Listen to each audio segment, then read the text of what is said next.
네, 안녕하세요. 임플란트 타이거입니다. 오늘은 제2의 인생 어떻게 준비를 할까?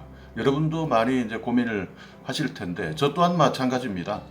이제 앞으로 남은 후반전, 이제 60 이후에는 어떤 삶을 살아가야 될지에 대해서 고민도 참 많이 하는 그런 날들이 많은데요. 일본은 우리보다 훨씬 더 일찍 나이가 든 사회, 그러니까 초고령 사회가 되었습니다. 일본 같은 경우는 그래서 신종 직업들도 이 노인들과 관련된 신종 직업들도 많이 쏟아진다 그럽니다. 그리고 우리나라도 이제 앞으로 일본을 조금씩 닮아가면서 이 초고령 사회에서 나이가 든 늙은 나라, 늙은 국가가 될 수밖에 없는 것이고, 그것은 이제 우리가 이 사회 구성원들이 서로 합의하에 이제 준비를 차근차근 해 나가야 될 것입니다. 일본에서는 최근에 이런 일들이 많이 벌어진다고 하네요. 일본은 혼자 사는 독거노인들이 이렇게 혼자 계시다가 고독사를 하는 경우가 많은데요. 이런 경우엔 참 발견하기도 힘듭니다. 어쩔 때는 뭐 한 달이 지나서 또는 어쩔 때는 백골이 된 상태로 발견이 되기도 한다고 하는데요. 우리나라도 그런 일들이 이제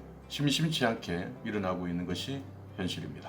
일본에서는 장례 절차를, 만약에 내가 가족이 없거나 내가 죽어도 나를 발견할 사람이 없다면 내가 죽었을 때 장례를 대신 치러달라라고 하는 그런 업체들이 상당히 많이 생기고 있고, 그리고 이런 업체들이 상당히 경기가 좋다고 그러는데, 이런 업종이 경기가 좋다, 그래서 이런 장의 대행 업체에서 장의 대행을 하다 보면요, 집에서 발견되는 쓰레기들 중에, 처리하는 쓰레기들 중에 까만 비닐 같은 봉지 안에서 돈들이 그렇게 많이 발견이 된다고 하네요. 연간 1,900억, 2,000억, 신문에는 1,900억 정도를 이야기를 하는데, 연간 그렇게 많은 확인되지 않은 거기 때문에 그보다 훨씬 더 돈은 많이 발견이 됐겠죠. 신고를 안 했을 경우까지 감안한다면 얼마나 많은 돈들이 노인들로부터 발견이 되겠습니까? 이런 것들을 이제 살펴보다가 참 앞으로 나는 어떻게 나이가 들어야 될까에 대해서 저도 이제 고민을 한번 해봤는데요.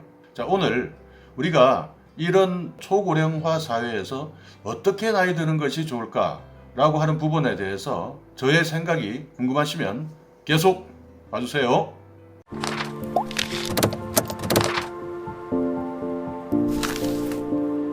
네, 일단 먼저 결론을 제가 말씀드리자면요. 저는 이렇게 생각을 합니다. 자, 그 싸가지고도 못 갈 것, 못 갈 돈, 뭐 이런 이야기가 있잖아요. 수위에는 주머니가 없다. 그러니까 빈손으로 왔다가 빈손으로 가는 인생. 그래서 그것이 공술의 공수거다. 공술의 공수거다 라는 말이 사실 이게 올바른 말인데도 불구하고 우리가 살아갈 때는 아웅다웅 하면서 그 돈을 모으려고 그렇게 혈안이 되고, 그러면서 소중한 사람들을 많이 잃게 되죠. 저도 뭐 비슷한 경험들을 안 한 것이 아니라 후회를 하는 사람 중에 한 사람인데요. 그래서 제 나름대로의 생각을, 이제는 돈을 버는 것도 중요하지만요, 돈을 어떻게 쓰고, 그리고 정말 조화롭게 내가 죽는 그날까지 이 돈을 참 아름답게 소비해야 된다고 하나요? 뭐 그런 방법이 없을까, 뭐 이런 생각들을 많이 하다가, 물론 방법이란 게 있겠습니까? 어떤 마인드, 어떤 생각을 가지느냐, 이제 그것이 가장 중요한 것 아니겠습니까?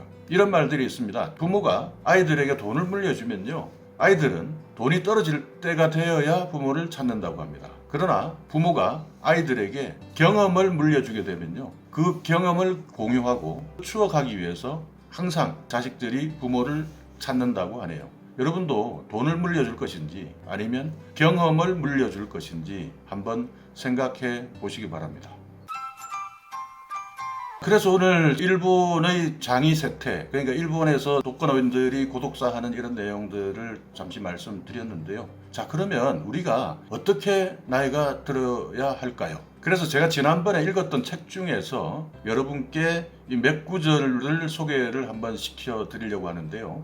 책 제목은요, 나는 이렇게 나이 들고 싶다. 일본인 소노 아야코라는 작가가 지은 책인데요. 지금은 절판이 돼서 서점에 판매되고 있지 않다고 합니다. 이 책에서 소노 아야코도 제가 지금 말씀드린 비슷한 고민들을 했더라고요. 저도 이제 나이가 들어가고, 그리고 맞아야 할 죽음도 이게 준비가 필요합니다. 삶도 준비가 필요하듯이요, 준비된 죽음은요, 이것은 어떻게 보면 이 죽음이란 말을 금기시하는 것보다는요, 죽음도 어떻게 준비하느냐, 죽음도 어떤 태도로 내 삶의 한 조각임을 인정하느냐, 이런 것들이 참 중요하지 않을까요? 참 어떻게 보면 이제 이 책의 이제 구절을 제가 하나하나 조금씩 이제 몇 가지만 소개를 해드릴 테니까요. 이 구절들을 한번 보시면서 여러분의 생각은 어떠신지 한번 판단을 같이 해보시는 시간이 되었으면 좋겠습니다. 무슨 일이든지 스스로 견디고 노력하라 라는 그런 내용들이 나오는데요. 우리가 지금은 아직까지는 얼마나 쌩쌩하고 아직까지 젊습니까? 이때 가혹하고 힘든 것들, 이런 것들을 견뎌내는 습관들을 익히지 않으면요, 나이가 들어서는 다 모든 것이 불편하게 느껴집니다. 그래서 어떤 분들은 젊었을 때 자동차만 이렇게 계속 타시던 분들이 대중교통이라 그러죠. 저는 농담삼아 BTS라 그러는데, 대중교통도 습관이 안 되신 분들은 정말 나중에 대중교통 이 환승하는 체계도 모르시고요, 불편하게 느끼신다는 분들도 많은데, 제가 왜 BTS라 그러느냐, 방탄소년단 팬들이 또 오해하시면 안 됩니다. B는 버스고요, T는 택시고요, S는 서브웨이. 이 BTS도 앞으로 우리가 지금부터 노력하지 않으면 어렵게 대중교통도 어려우신 분들 많거든요. 그런 분들도 이 부분에 대해서 한번, 그래서 더욱더 젊은 시절에 이 자기를 가혹하게 단련시키는 연습들을, 가혹하게 스스로를 단련하는 연습도 많이 필요하다, 이렇게 생각을 하는 것이거든요. 이 부분에 대해서도 여러분께서 한번 생각을 해보시고, 그래서 아무래도 40대 후반 정도 되실 때부터, 그때부터 뭔가 내가 앞으로 노후, 은퇴 이후를 생각을 하시면서 하나하나 내 손에 익혀질 때까지 노력하시는 그런 습관들을 가지시는 것이 좋을 것 같다라고 생각을 합니다. 이 세상을 이제 떠나갈 때 이분이 이렇게 하신 말 중에 참 어떻게 보면 가슴이 찡하기도 하고 아니면 공감이 되기도 하는 그런 내용이 있는데, 내가 만약에 이 세상을 떠날 때 사진은 한 50장 정도만 남기고 싶다. 옷은 모직으로 만든 편안한 외출복 2벌 정도밖에 없었고요, 정장도 2벌밖에 남아있지 않았다라고 하네요. 그래서 내 어머니의 유품을 정리를 하는데 반나절밖에 걸리지 않았다고 합니다. 자, 적당한 것을 남겨놓는 것. 쓰레기장에서 발견되는 이 현금 봉투, 많을 때는 4억까지 발견이 된 경우도 있다고 하는데, 이런 현금 봉투를 남겨놓고 가는 것보다는요, 이렇게 단촐하게 우리 아이들이 정리할 수 있는, 내가 몇 벌의 옷과 신발 2켤레, 그리고 사진 50장, 사진 50장 정도, 어떻게 보면 이 아이들에게도 가장 추억할 수 있는 부분만, 좋은 부분만 남겨놓고 편안하게 아이들과 이별하는 방법이 아닐까요? 그리고 즐거움을 얻고 싶다라면 이제 돈을 아끼지 마라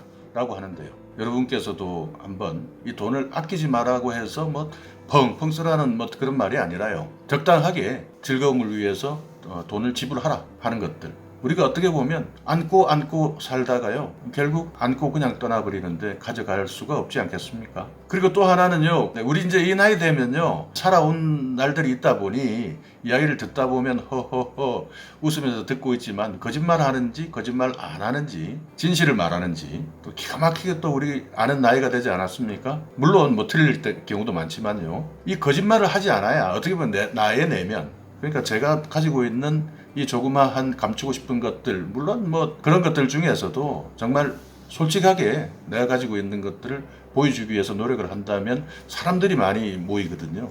그러나 정말 감추고 싶은 거 다 감추면서 남의 솔직함을 요구한다? 그러면 사람들이 많이 멀어집니다. 그렇기 때문에 거짓말 하지 마라. 물론 내가 뭐 드러내고 싶지 않은 치부까지 드러낼 필요는 없지만요, 모든 소소한 이런 것에서 솔직하게 상대방을 대하라. 솔직하게 상대방을 대하라는 뜻 아니겠습니까? 그리고 또 여기에서 기억이 나는 것이, 혼자서 즐기는 습관을 좀 길러라. 물론 그래서 외로워지기 연습, 고독해지기 연습, 이걸 하라는 뜻은 아닌데요, 계속 가면 갈수록 나중에 그 고독을 인생을 돌아보는 계기로 삼을 줄 알고 생각해 볼 줄 아는 여유, 힘들게 느껴지지 않기 위해서는 이제 슬슬 즐기는 연습을 해야 하는 것 아닐까요?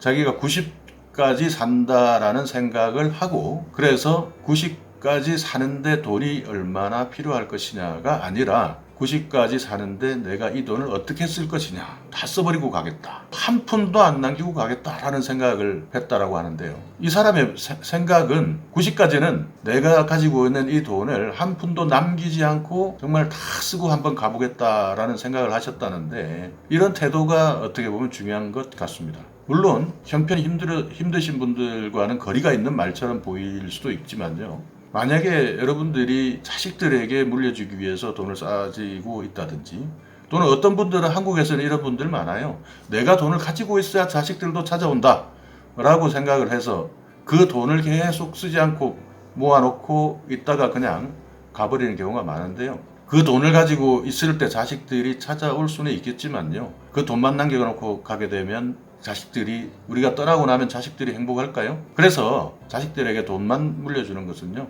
재산만 물려주는 것은, 자식들에게 재산만 물려주는 것은 우리가 떠난 이후에 자식들이 더 행복할 가능성이 저는 적다고 봅니다. 우리 자식들에게 물려줘야 될 것이 재산일 수도 있지만요, 저는 우리와 함께 했을 때의 그 많은 경험들을 물려주고 가는 것, 그리고 추억들을 물려주고 가는 것, 그것이 또 올바른 삶의 태도이고 또 죽음을 바라보는 태도 아닐까요?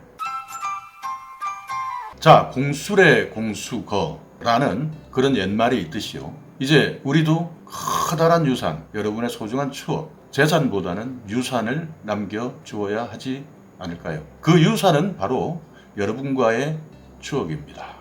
그리고 여러분이 지금 가지고 있는 돈을 사용할 수 있을 때 자식들과 즐거운 일, 즐거운 경험, 그리고 의미 있는 일, 여기에 유산을 남겨준다라는 생각으로 미래를 준비해야 하지 않을까요? 오늘 잠시 죽음에 대한 나는 이렇게 죽고 싶다 라는 책, 그리고 초고령 사회에서의 우리의 태도에 대해서 잠시 알아봤는데요. 그 뜻은 우리가 숙제하듯이 이렇게 사는 것보다 매일매일을 축제하듯이 살자라는 누군가의 말처럼 그렇게 살아야 하는 것이 아닐까요? 자, 오늘도 여러분께 어떻게 보면 주저리 죽음이라는 이야기를 들고 나와서 여러분께 말씀을 드렸는데 어떻습니까? 여러분께서도 공감을 하시는지요? 자, 오늘 이 영상 여러분께 한번 죽음이라는 의미, 우리 인간이면 누구나 맞닥뜨려야 할 죽음이라는 의미에 대해서 한번